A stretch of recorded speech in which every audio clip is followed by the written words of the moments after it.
Hello, I'm joined by David Wilmot of Babson Capital Europe at the IIR's Mezzanine Finance Conference. David, you've been coming to this conference for quite a while. How do you think this one has changed as the market's changed? Do you think there's a bit more optimism? I think that's the general theme so far. Yeah, I think that's right.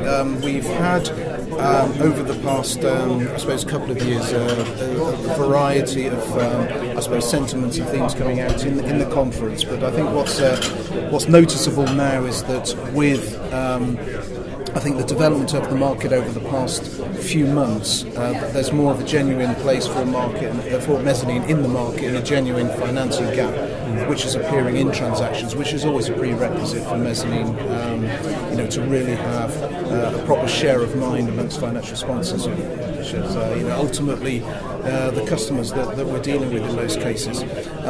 So I think that's good,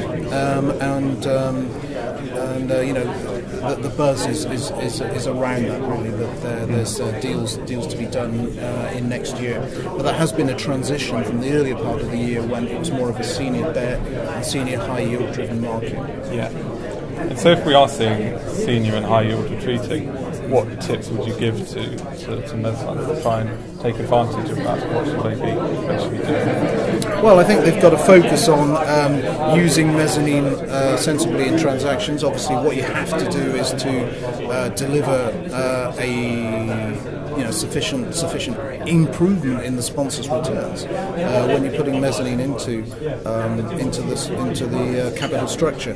I think a mistake that's been made in the past, and I've heard it at these conferences before, is when you think because there's a bit of a shortage of capital that you can just go in and price at whatever level you want because there's a shortage of capital available. That's pretty short-term strategy. I think we've got to think about keeping mezzanine in sponsors' thoughts in the long term, and therefore there's got to be a sensible balance between, yes, getting good returns for our investors, obviously on good risk structures, but not overdoing it. I suppose not being too opportunistic in the pricing approach, because it's very important that we have a good sustainable product that's always attractive to sponsors, rather than something that just works every now and then. And you think that is the pricing, it's trying to get that? Pricing and flexibility, price is one thing, but even when high yield comes back, there's going to be more convergence now between mezzanine pricing and high yield pricing. So I think that'll be less of a stark contrast than there's been in the past. But it is the kind of product which lends itself towards, I think, greater flexibility. You can adapt it to what the financing requirement is, and that's really what mezzanine should be doing, being a bit more bespoke about how it deals with the financing issue, whether that's through financial covenants or the general documentation issues. Maybe that's through a combination of cash pay mezzanine and PIK mezzanine.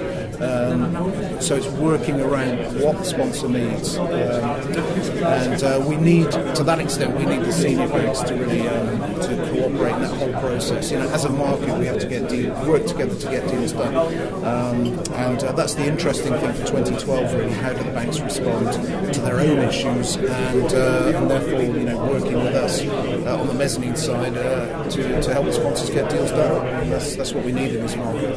Great. Okay, David, thanks a lot for your time.